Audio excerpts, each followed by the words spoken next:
Livro Oração Fervente, resumo por Dariane Batista. Estratégia 6. Seus medos. Confrontar suas preocupações, afirmar o seu chamado. Se eu fosse o seu inimigo, eu ampliaria seus medos, fazendo-as parecer intransponíveis, intimidando-a com preocupação ao ponto de tornar o seu esforço por evitar qualquer principal motivação. Eu queria usar a sua ansiedade para paralisá-la, deixando-a indecisa, agarrando a insegurança e a mesmice, sempre na defensiva, por causa do que poderia acontecer. Quando você ouvisse a palavra fé, tudo que eu faria você entender sobre fé é que se trata-se de um risco desnecessário. Em uma viagem divertida para Texas, só eu e minha irmã mais velha, Cristal, e uma de nossas amigas mais íntimas, Savana. Cristal estava dirigindo e eu estava no banco do passageiro na frente. Hannah estava atrás, falando de algo que ela estava pensando em fazer, mas por que ela não conseguia fazer e o que ela sentia mal por não estar fazendo. Mas por que isso não importava, já que ela nunca mais poderia fazer. Quando tentamos pressioná-la sobre as suas hesitações, ela continuou falando e raciocinando e desviando-se e defendendo-se, que ela finalmente, de uma forma muito assustadora, depois de insistirmos muito, ela se expressou irritada. Porque eu não estou pronta, porque eu estou com medo. Permita-me voltar atrás por um segundo e fazer uma melhor apresentação de Hannah, para que você entenda. Porque se tudo que você soubesse sobre ela fosse o que eu acabei de descrever, eu estaria lhe dando a impressão completamente errada. A minha amiga é uma devota esposa de quase 20 anos de casamento e uma mãe muito inteligente de 3 filhos. Tremendamente prática na gestão de uma casa, uma cristã dinâmica e sincera, treina a vida com maratonas. Eu sei quantas ela percorreu. Ela é cheia de energia, mas também é muito sensível, além de ter um talento especial de estar sempre pronta para dar às pessoas opinião sobre suas necessidades mais profundas e questões mais difíceis. Nos meses que antecediam nossa excursão, no entanto, o Senhor tinha sido bastante claro e direto em levá-la a diminuir sua carga de trabalho e começar a se concentrar em redigir e catalogar toda essa sabedoria magnífica com a qual ela tem servido todos esses anos, em transformar em recurso para poder multiplicar o seu ministério de aconselhamento e incentivar para que outras pessoas possam se beneficiar. Ou seja, um livro. O seu marido tinha lhe dito: querida, apenas continue, vamos ficar bem financeiramente. Eu acredito em você e no que você sabe fazer e realmente quero que você escute o Senhor neste assunto. Nós vamos fazer o que for necessário para que isso aconteça. Estou apoiando você totalmente. Assim, tudo estava de acordo. Todas as indicações, seu radar espiritual estava rastreando para uma nova direção. Porém, só havia um problema. Ela estava com medo. Possuía mestrado, dona de um negócio, professora de nível superior. Mesmo uma mulher como ela pode ficar com medo? E agora? No carro, no caminho de uma semana com as amigas, As lágrimas corriam pelo seu rosto enquanto ela narrava sua luta interna. E se eu não conseguir fazê-la acreditar que ela pode, eu ficarei me sentindo muito mal com isso.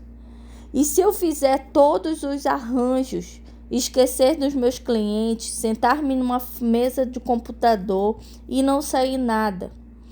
E se eu não fizer e não conseguir produzir algum material escrito, começar a me sentir bem com o material, mas ninguém gostar? Ou se eles forem muito gentis e dizerem na verdade que não gostaram e não descobriram parte do que eu tinha dedicado e achar aquilo não tem nada a ver? E se não surgir nenhuma oportunidade? E se as pessoas não acharem bom? E se não houver ajuste financeiro? E se tudo acabar sendo totalmente um desperdício de tempo e energia? E isso se for apenas uma espécie de viagem do meu ego, algo que eu estou projetando sobre mim mesma.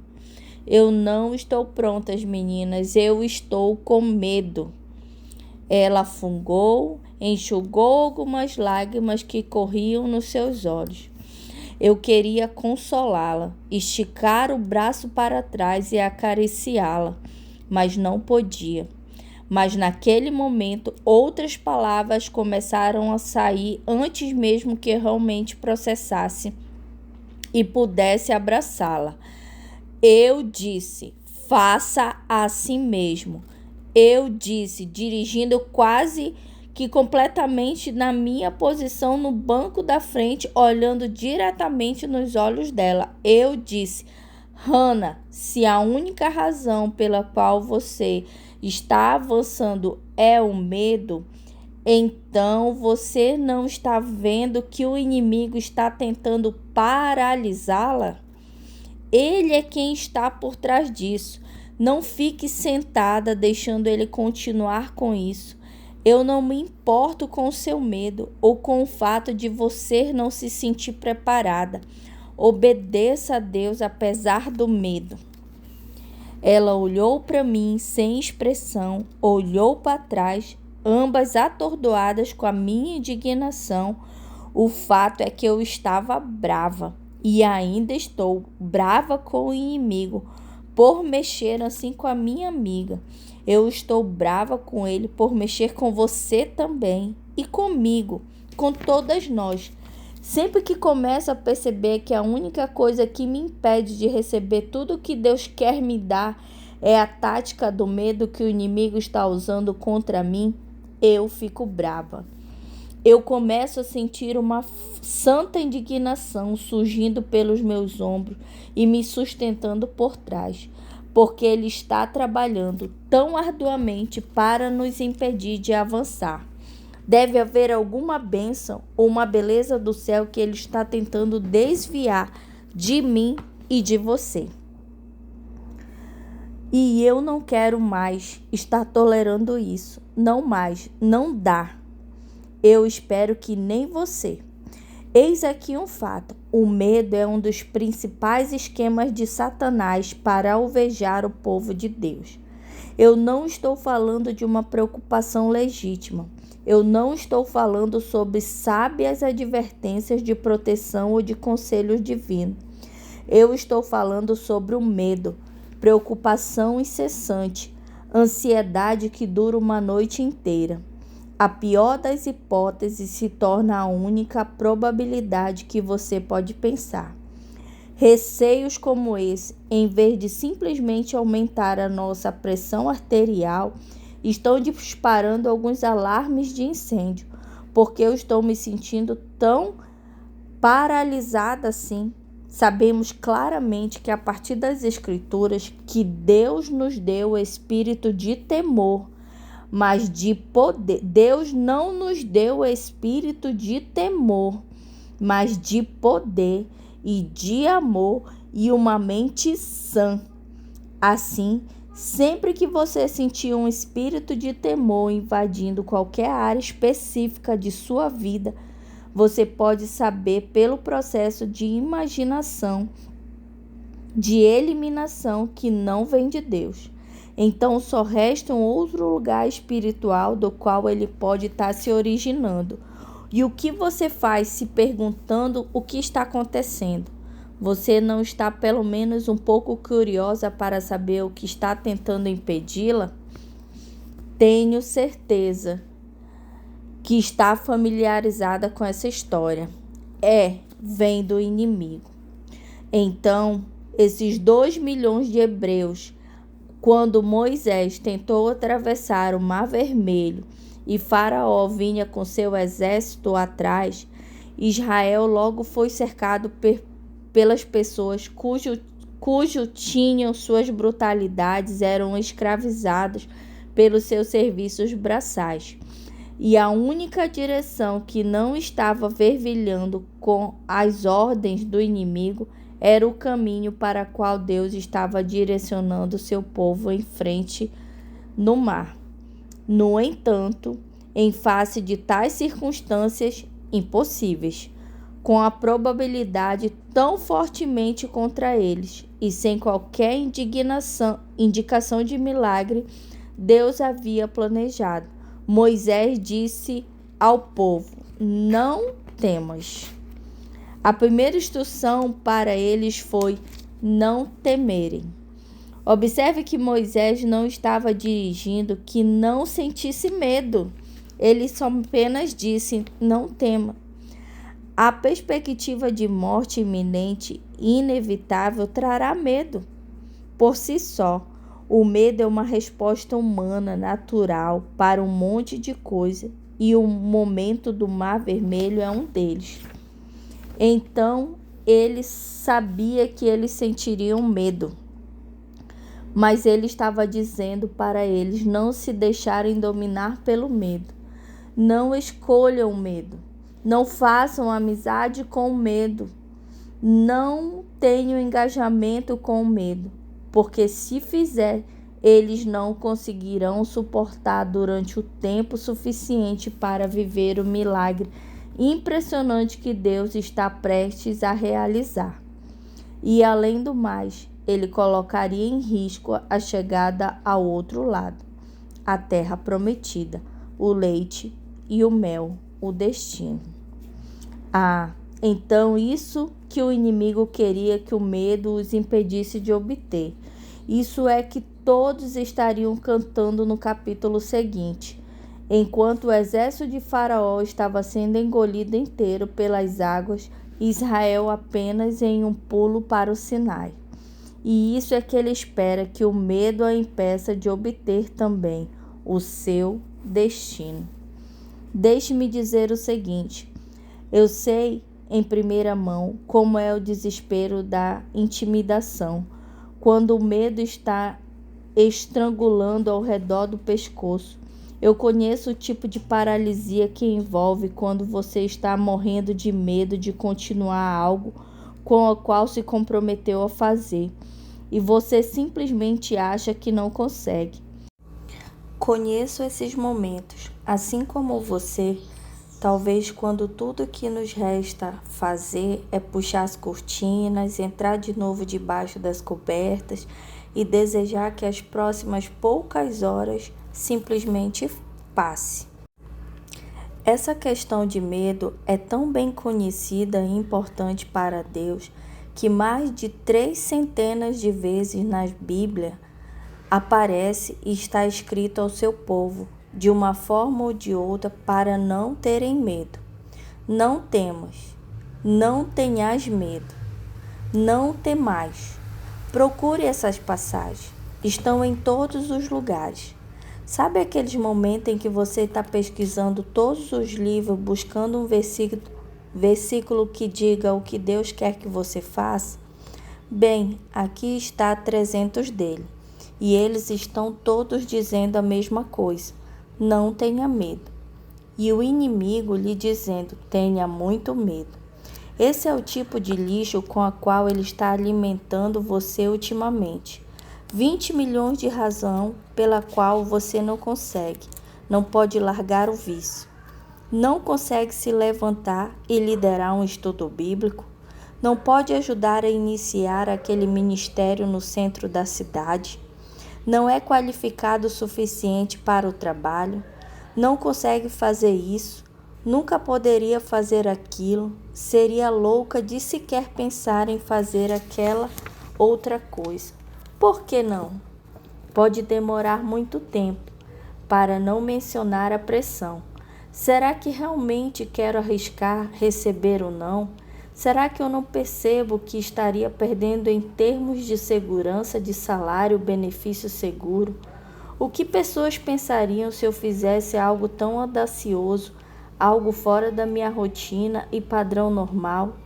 Eu não estaria apenas me abrindo para críticas e comentários maldosos? E as minhas alergias alimentares, o meu medo de voar, todas as minhas outras várias intolerâncias. Essas são os tipos de redutores da velocidade e obstáculo que tem colocado à sua frente, aparentemente durante toda a sua vida.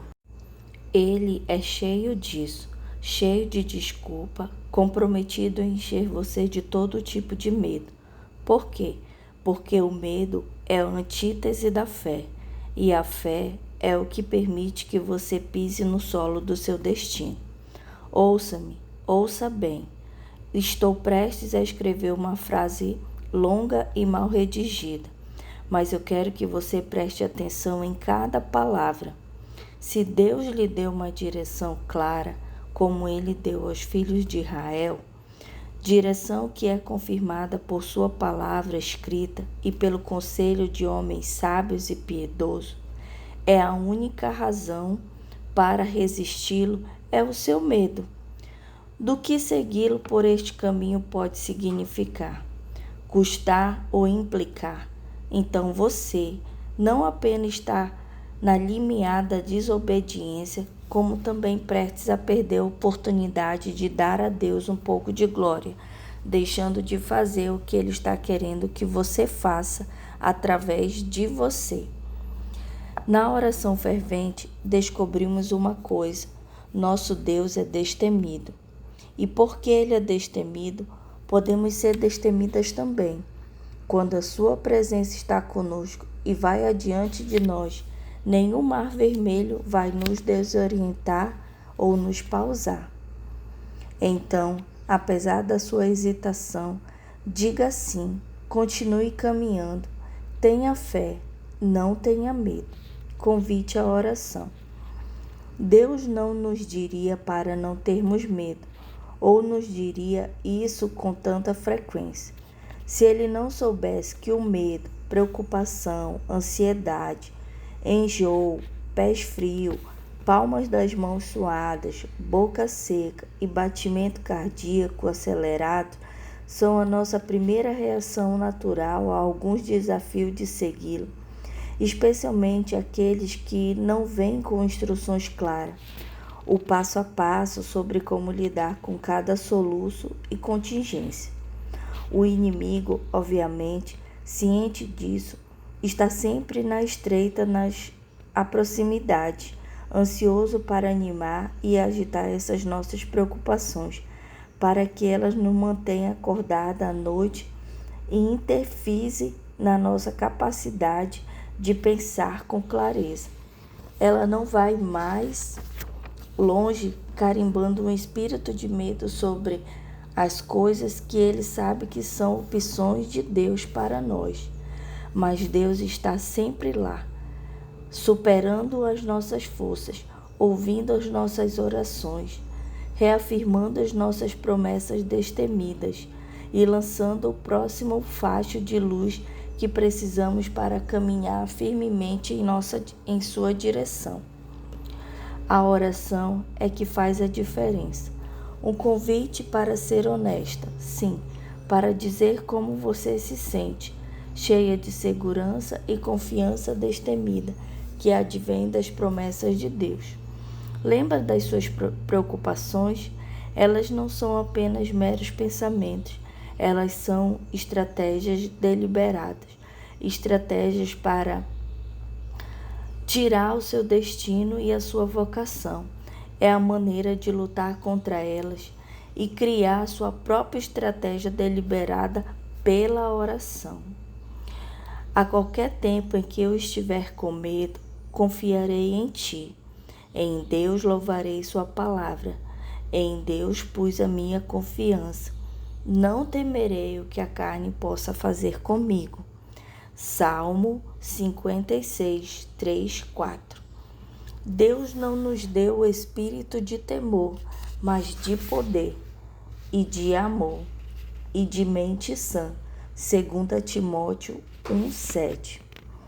Porque eu sei os pensamentos que tenho sobre vós, diz o Senhor, pensamentos de paz e não de mal, para vos dar o fim que esperei. Jeremias 29:11. As minhas ovelhas ouvem a minha voz, e eu a conheço, e elas me seguem, e dou-lhe vida eterna, e nunca hão de perecer. Nenhum homem as arrancará da minha mão. Meu Pai, que deu a mim, é maior do que todos, e nenhum homem pode arrancá-los das mãos do meu Pai. João 10, 27, 29. Enquanto você pega essas escrituras e se prepara para elaborar a sua oração, eu acho que você gostaria de saber sobre Hannah. Ela está agindo. Em vez de deixar o medo ser a sua voz mais alta, ela conseguiu voltar, implementar a obediência, seguindo adiante conforme as instruções. Ela não é mais aquela que chora no banco traseiro. Ela abandonou o medo do banco de trás. Parabéns para ela, porque ninguém mais está dizendo que ela é minha amiga, cheia do Espírito Santo, não é boa o suficiente, não está pronta e não é capaz. O que ela fez foi ouvir o ser destemida. Sim, ela conseguiu e você também consegue.